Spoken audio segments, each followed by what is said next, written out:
আর এখান থেকে কিন্তু কাঞ্চনজঙ্ঘার ভিউটা ফাটাফাটি পেলাম আমরা। এখন আমরা পুরো সিকিমের সাইট সিন করে আমরা লাস্ট যে সাইট সিনের জায়গা সেখানে চলে এসেছি গণেশ টকে।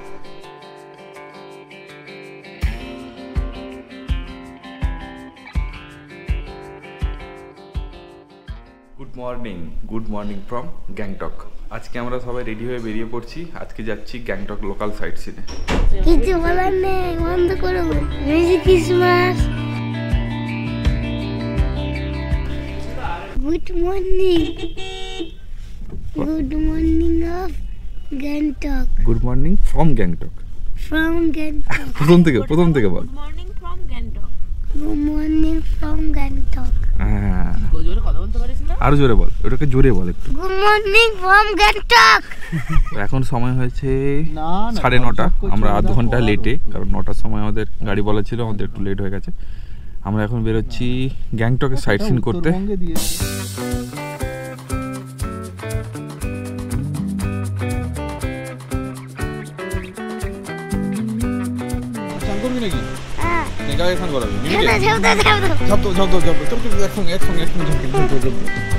তো আমরা এখন চলে এসেছি বনঝাগড়ি ওয়াটারফলে। তোমরা জলের আওয়াজ শুনে বুঝতেই পারছো। আর এখান থেকে টিকিট কাউন্টার আছে, টিকিট কাটতে হবে বোধহয় পার পার্সন 70 রুপিস, আর ক্যামেরার জন্য 10 রুপিস। আর এখানে গাড়ির পার্কিংও লাগে, কিন্তু দাদা যেহেতু গাড়ি ওয়াশ করতে যাবে বলছে, তো পার্কিং আমাদের দিতে হবে না। চলো টিকিটটা কাটা যাক।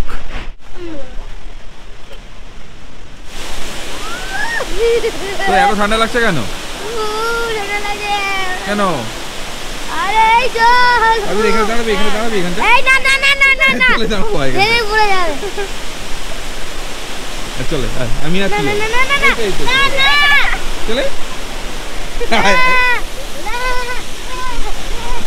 আমাদের একটা ছবি তুলে দাও মানে। তাহলে ওয়াটারফল জীবনটা পড়ে যায়। না না পড়বে না, তুই সেভাবে ধরে থাকবি। ওয়াটারফল যে পড়ে যায়। এইখান দিয়ে ফেলবি, গলে যাবে নিচে। এই মুহূর্তে আমরা চলে এসেছি বনঝাগড়ি ওয়াটারফলসে। এখানে জলের এত আওয়াজ, জানি না আমার কথা কতটা শুনতে পাচ্ছ তোমরা। হচ্ছে তোমার পার হেড 70 রুপিস করে লাগে, আর বাচ্চাদের মানে স্টুডেন্ট হলে 40 রুপিস। তো তাতিনের জন্য কিন্তু কোনো টাকা লাগেনি। যখন বলা হলো যে ও 6-এর মানে 6 বছরের থেকে কম বয়স, ওর কিন্তু কোনো টাকা লাগেনি। তাতিন মুনায়ের খুব ভালো ভালো ছবি তুলে দিচ্ছে। ছবি তোলা হয়েছে তাতিন? গ্যাংটক গেলে যারা ছবি তুলতে ভালোবাসো তাদের কিন্তু এই বনঝাগড়ি ওয়াটারফলসে আসা কিন্তু বাধ্যতামূলক, মানে মাস্ট ভিজিট জায়গা। গ্যাংটক শহর থেকে মোটামুটি 10 কিলোমিটার দূরে, কিন্তু মানে এলে তোমরা ছবি তুলে শেষ করতে পারবে না। এখানে এত ছবি তোলার জায়গা আছে, মানে মুনায় তো এখানে 50-60খানা ছবি তুলিয়ে ফেলেছে। মানে এখনও পর্যন্ত আমরা উপরে যেতে পারিনি, নীলদাদের দেখা হয়ে নিচে নেমে গেছে। প্রচুর জায়গা। মানে এই টাইপের যে তোমার সেটগুলো বানানো আছে না, এইখানেই তোমরা ছবি তুলে শেষ করে উঠতে পারবে না। আর এখানে আলো আঁধারির একটা এত সুন্দর খেলা চলে যে মানে ছবি যা আসে না, মারাত্মক। আমরা অনেক ছবি তুলেছি। যদি তোমরা সেই ছবিগুলো দেখতে যাও তাহলে আমাদের ইনস্টাগ্রাম ফলো করতে পারো, ইনস্টাগ্রামে সব ছবি পোস্ট করা হবে। আর তাতিন আমাদের দারুণ ছবি তুলে দিচ্ছে, তো ওই জন্য তাতিনকে আমাদের সঙ্গে ছাড়িনি, তাতিন আমাদের সঙ্গেই চলছে। তাতিনেরও অনেক ছবি তুলে দিয়েছি আমরা, তাতিন আমাদের ভালো ছবি তুলে দিচ্ছে, তাই তো? চলো আমার ওপরে যাই আমরা, দৌড়ে এবার তাড়াতাড়ি। ওই দেখে ওয়াটারফল দেখা গেছে সামনে থেকে, দেখতে পেয়েছিস? জল ভালোই আছে, খুব একটা খারাপ জল যে আছে বলবো না, মোটামুটি ভালোই পড়ছে, জল পড়ছে। এই কে রে এটা? এটা কে? এটা মিমি। এই যে তোর ছবি দেখবি, এই যে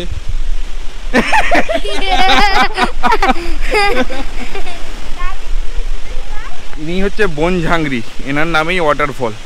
তো এনার নামে অনেক কিছু শোনা যায়, যে ইনি মন্ত্রফন্ত্র মানে বিভিন্ন রকমের কালা জাদু ফাদু এসব জানতেন, আর নাকি গ্রাম থেকে ছোট বাচ্চাদের তুলে নিয়ে চলে আসতেন।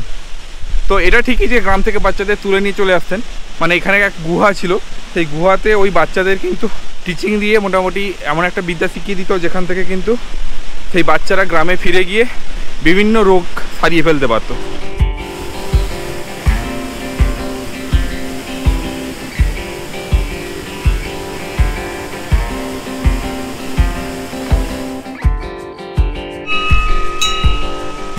বনঝাগড়ি ওয়াটারফলসে এলে তোমাদের কিন্তু বেশ খানিকটা সময় যাবে, তার জন্য হাতে একটু সময় নিয়ে এসো। এখানে প্রচুর অ্যাক্টিভিটি আছে যেগুলো করতে পারো তোমরা। রক ক্লাইম্বিং আছে, তারপরে ওইসব অ্যাডভেঞ্চার স্পোর্টস আছে যেগুলো তোমরা এক্ষুনি দেখলে। আর এছাড়া তো বিভিন্ন ছবি তোলার তো প্রচুর জায়গা, ছবি তুলে শেষ করতে পারবে না। তো এখানে তো মোটামুটি তোমার 1 থেকে 1.5 ঘন্টা টাইম লাগবেই লাগবে। তো সেই বুঝে তোমরা টাইম মেনটেন করে কিন্তু এখানে এসো। সবথেকে ভালো হয় তোমরা ফার্স্টে বনঝাগড়ি ওয়াটারফলস দিয়ে যদি শুরু করো, তাহলে কিন্তু অনেকটা টাইম এখানে তোমরা কাটাতে পারবে। আচ্ছা, এখানে কিন্তু প্রচুর তোমাদের ক্যাফেটেরিয়া বা ব্রেকফাস্টের জায়গা আছে। তোমরা যদি মানে ব্রেকফাস্ট করে না আসো গ্যাংটক থেকে, তাহলে কিন্তু এখানে এসে ব্রেকফাস্ট করতে পারো। প্রচুর ক্যাফেটেরিয়া, প্রচুর রেস্টুরেন্ট আছে, খাওয়া দাওয়া মোটামুটি ভালোই। আমরা যেহেতু ব্রেকফাস্ট করে এসেছি তাই আর এখানে খাওয়া দাওয়া করলাম না। তবে মুনায়ের ইচ্ছে, এখানে একটা মানে কাঁচের খুব রেস্টুরেন্ট আছে, ওখানটায় বসে ছবি তোলার ইচ্ছে। চলো একবার যাই, গিয়ে বসে ছবি তুলি।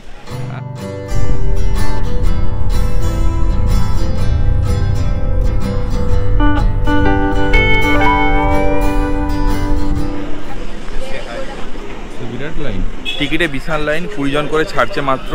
তার ফলে আমাদের প্রায় এখানে 40 মিনিটের ওপর লাইনে দাঁড়িয়ে আছি। কি বিরক্ত লাগছে, মানে আমি নয়, নীলদা দাঁড়িয়েছে টিকিট কাটতে। তো 20 জন করে ছাড়ছে। যতক্ষণ না একটা রোপওয়ে ওপর দিক থেকে এদিকে আসছে, ততক্ষণ ক্যাপাসিটি যতক্ষণ না ফুল হচ্ছে ততক্ষণ কিন্তু আর ছাড়ছে না। তো তার ফলে অনেকক্ষণ হয়ে গেল ওয়েট করছি। তাদিন কী করবি, রোপওয়ে চড়বি না চলে যাবি?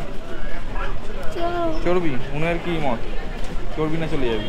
চড়তে ইচ্ছা করছে, কিন্তু ভিউ তো নেই দেখছি।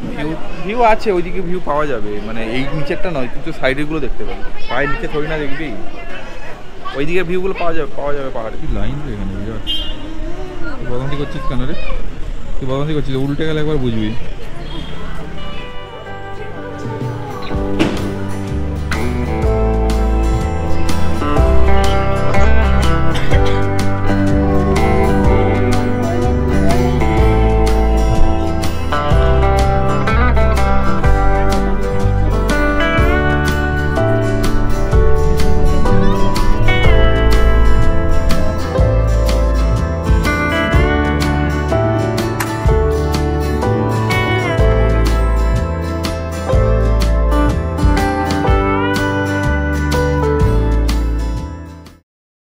চলে এসেছি বাকথাং ওয়াটারফলটা খুব একটা বড় কিছু না, ছোটোখাটো একটা ওয়াটারফল। আর তাতিনের এখন শখ হয়েছে জিপ লাইন করার, তাই তো? এবার বাচ্চাদের অ্যালাউ করবে কি, গিয়ে দেখতে হবে। হ্যাঁ, বাচ্চাদের ওইটা দেখো ছবি আছে। হ্যাঁ, বাচ্চারা তো করছে। এখন আমরা আছি বাকথাং ওয়াটারফলসে। তো এখানে বেশি সময় কাটানোর মতো নেই, মোটামুটি 10-15 মিনিট এখানে সময় কাটাতে পারো। কাটিয়ে এখান থেকে বেরিয়ে যাওয়াই ভালো, কারণ প্রচুর ভিড়। আজকে যেহেতু 25শে ডিসেম্বর, তাই কিন্তু ভিড়টা একটু বিরাটই বেশি।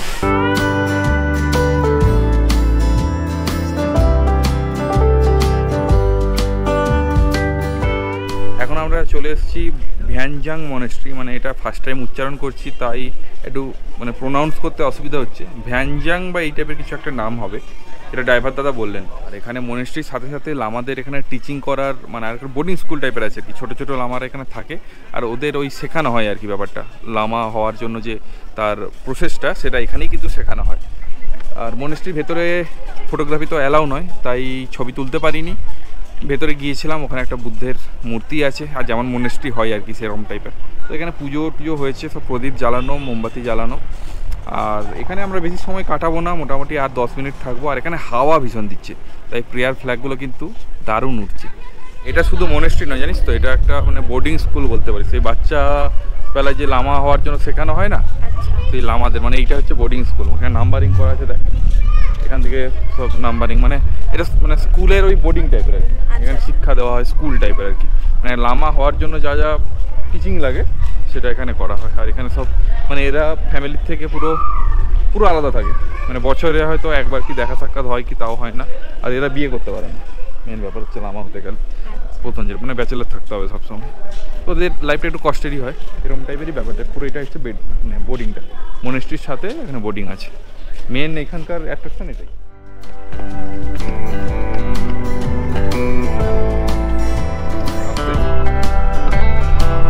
এইটাই তাসি ভিউ পয়েন্ট।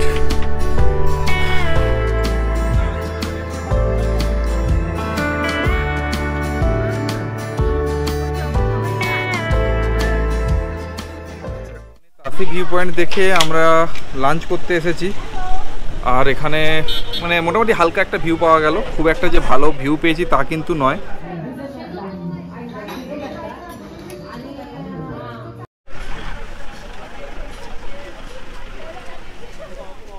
এখন চলে এসেছি প্ল্যান্ড অবজারভারিতে। এখানে মোটামুটি তোমার টিকিট পার হেড 20 টাকা করে, আর 5 বছরের নিচে বাচ্চাদের কোনো টিকিট লাগে না, তাতিনের কোনো টিকিট লাগেনি।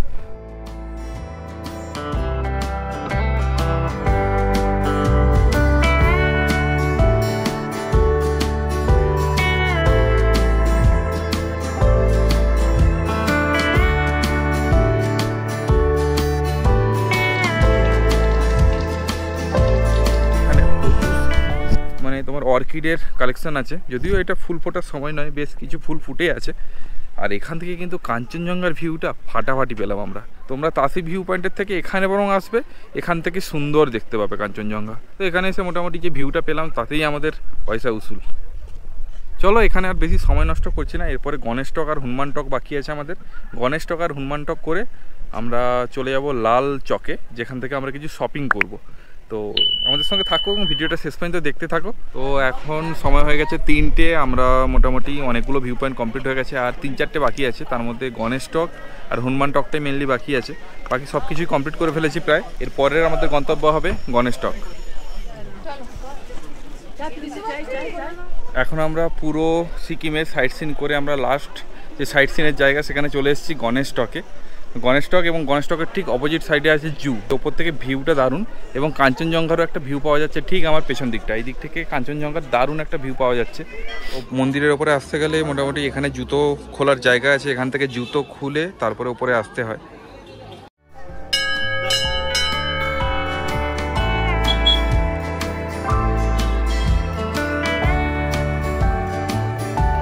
গণেশ টকের ঠিক উল্টো দিকেই হচ্ছে জু, কিন্তু এখন জানি না কারণ জুটা বন্ধ। এই এরিয়াটা মোটামুটি ভালোই জমজমাট, প্রচুর এখানে কেনাকাটার দোকান আছে, চাইলে তোমরা এখান থেকে বিভিন্ন জিনিস কেনাকাটা করতে পারো, খাওয়ার দোকানও প্রচুর আছে।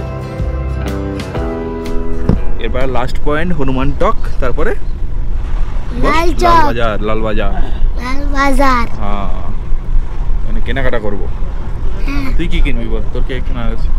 এটা কিনেছি। এটা কি পেন?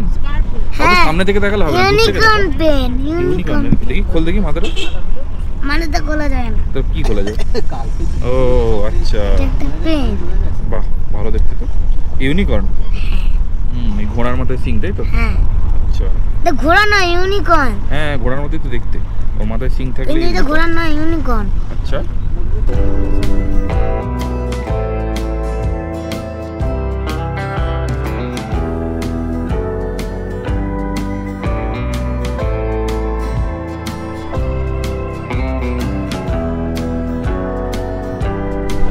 এখানে যে হনুমান মন্দিরটা আছে সেটা কিন্তু ডিফেন্সের দ্বারা পরিচালিত হয় বা মেনটেন করা হয়। আর সেই যে কোম্পানির নাম ব্ল্যাক ক্যাট কোম্পানির দ্বারা এখানে কিন্তু এই হনুমান মন্দিরটা মানে মেনটেন করা হয় আর কি।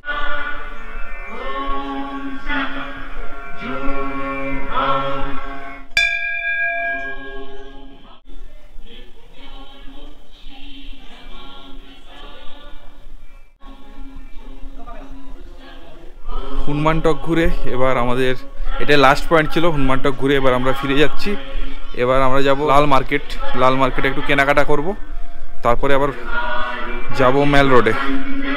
বলি হর হর মহাদেব। চলো, আমার হয়ে গেছে হনুমান টক দেখা। এবার আমরা নেমে যাচ্ছি নিচে। চলো নিচে গিয়ে একদম গাড়িতে উঠে কথা হচ্ছে। কোথায় গেছিলি? হ্যাঁ, মাথা ঢাকা দে। চল।